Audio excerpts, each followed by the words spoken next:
Hey, what's up, everyone? This is a pilot episode where we're gonna be breaking down that specific scene that you see on your computer right now. But before we dive in, let's say a quick shout out to the team. So first, Claire from Montreal that directed this piece, Bérangère from France that designed it, and me, Louis from Montreal that animated it. Okay, let's do it.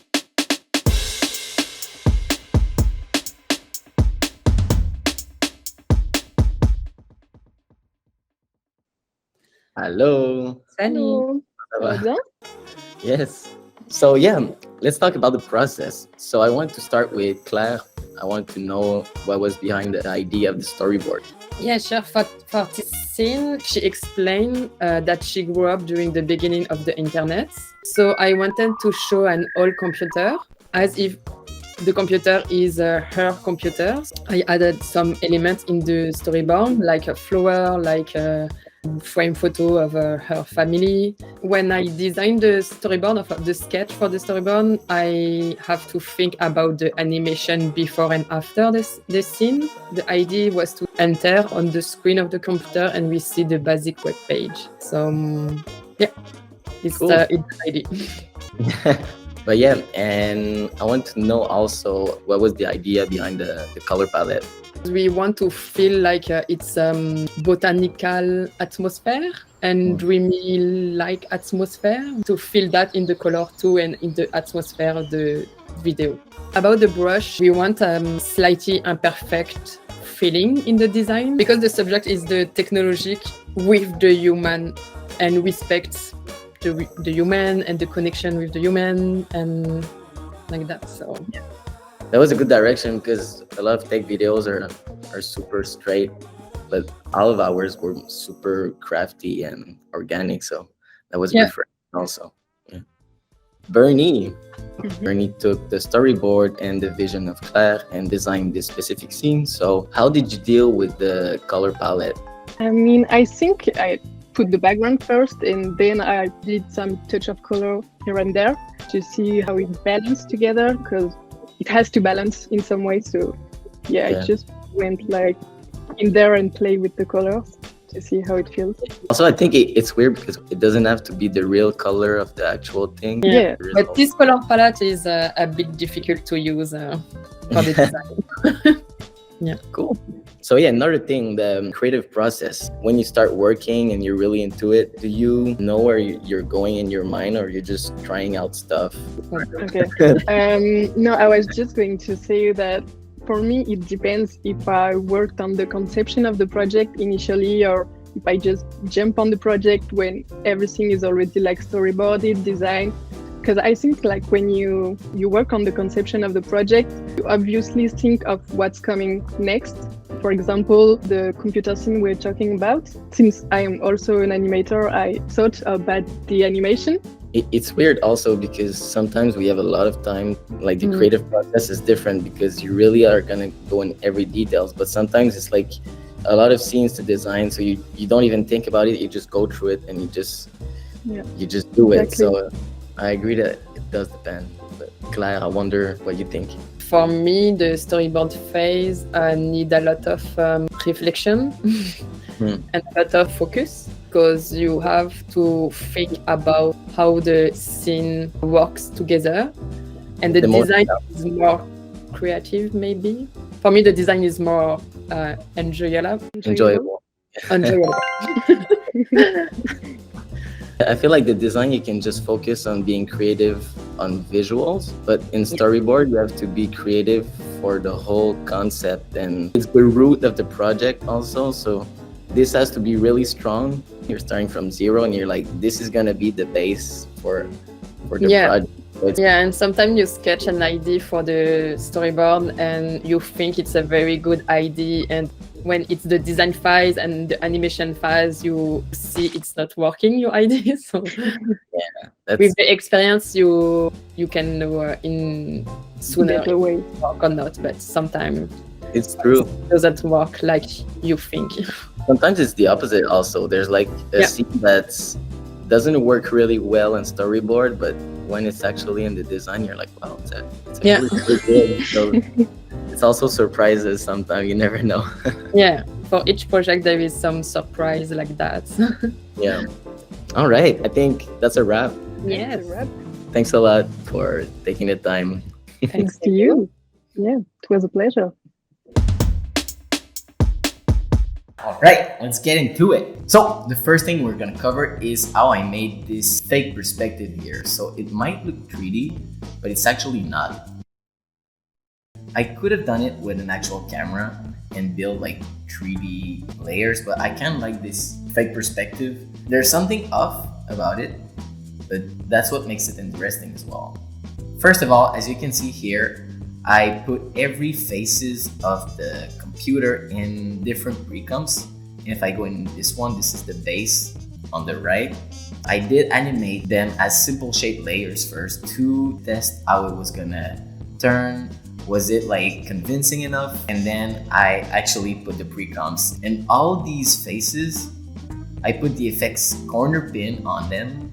And as you can see, I put keyframes in every corners so they follow a specific perspective that I wanted to show. And I did the same with every faces that we see. So if we check, this one is the same. There's also the same keyframes, but those react in a different way to show the perspective. And then next thing here, I'm gonna show you how I did this zoom in and then this going inside the screen like that. To do that, a trick, like a super simple trick that I always do is I put a null and then null this null to another null. It sounds confusing, but hear me out. So first I have here main control. The whole scene is attached to that null. And if we go and check the keyframes, this is what happened. It scales and then the position, place it back in the center when we come at this point. But there's also other nulls that are doing completely different things. So this one is the one that keeps slowly scaling up. Like you see, even at this point, it still scales up. And then at this point, this null is the one that places in the very center, at the very end like this. If we go frame by frame, and if we zoom in, you'll see that I put even like tiny keyframes to place it right in place at the end. So that's an actual really good trick. If you want to have a continuous movement with your nulls, you just put another null on top of it, and it's just gonna create like this mix of movement. We can have like an in and an out animation, but also a constant animation moving on top. Now that we have this thing figured out, we can go check the background. So to make like the turning effect even more obvious, there's this distance feeling where like the things on the back are turning even faster to make it feel like it's really turning, like we're in a 3D environment, even though we're not. And that was achieved with a simple line, just this one you can see here.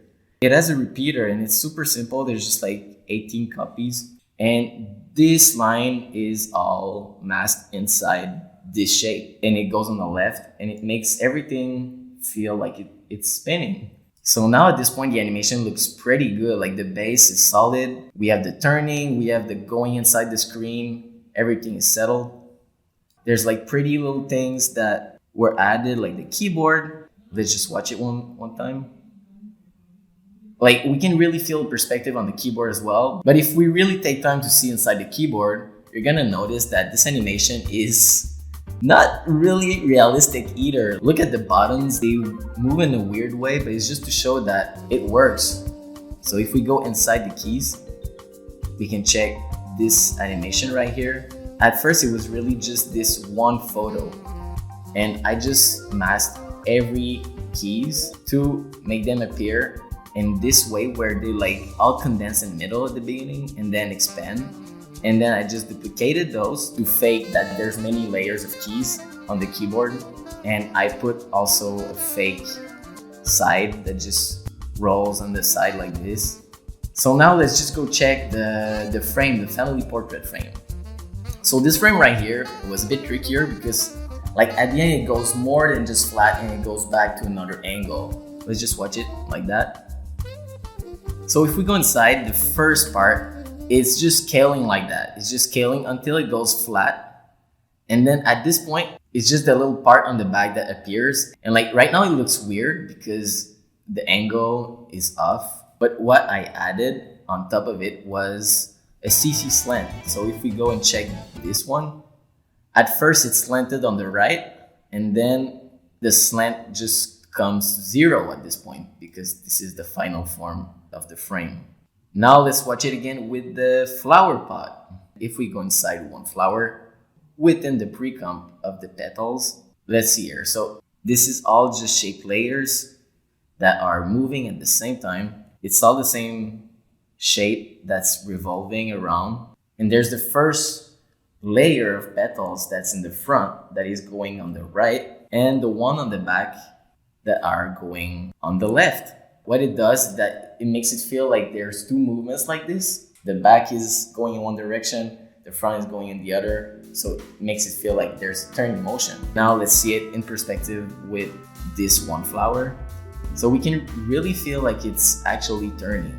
And this is also achieved by the leaves here. You can see that I tried to make it look like it does like this, just by animating the path. And with the flower pot, I just animated this texture on the vase, and this is simply just going on the right. Oh yeah, and I added a CC slant again over it because the vase is kind of slanted, but as it turns, the slant changes the angle like that. So I animated the slant as well, so you can see here that the vase and the whole flowers are just moving a bit like that. This is all subtle things that really just sells the animation better in the end. We can even go and check those side buttons that were actually animated. You see at this point, we're facing a computer, so the buttons should be like this. At this stage, they're more like 45 degrees-ish. And at this point, they're really sticking out, you know, because we're almost on the side. And it's not perfect, once again, but it just works within the context. Yeah, and at this point, it's just polishing. You can see in many details here that I added a roughen edge because the initial Photoshop was made with brushes. And sometimes I just remade stuff with shape layers in After Effects. But just to make it feel like it was made with a brush, you need to put a roughen edge to just crunch a bit that slickness of every shape layer. Like it really makes everything come together when you synchronize those movements, and with all the tiny pre-comps and tiny little details that work together, this is when you have this sense of flow of movement. And full disclaimer, I'm actually not the most technical guy. I don't have many plugins. I always use the same effects, but this is more to show how you can really solve a problem with just being inventive and creative about how you approach a certain project, a certain scene. Like I just went into it and was like, okay, I'm just gonna try this. You just achieve something by trying it. And if you have anything to say about my animation skills or my animation technique, if you think of better ways that you could have done that, I'm sure there's tons of really impressive ways. So if you do have one, just leave a comment or just chat with us, because that really is the point. It's just to talk about like the process of animations and just make it more fun and more approachable. And that's it. So hope you liked it.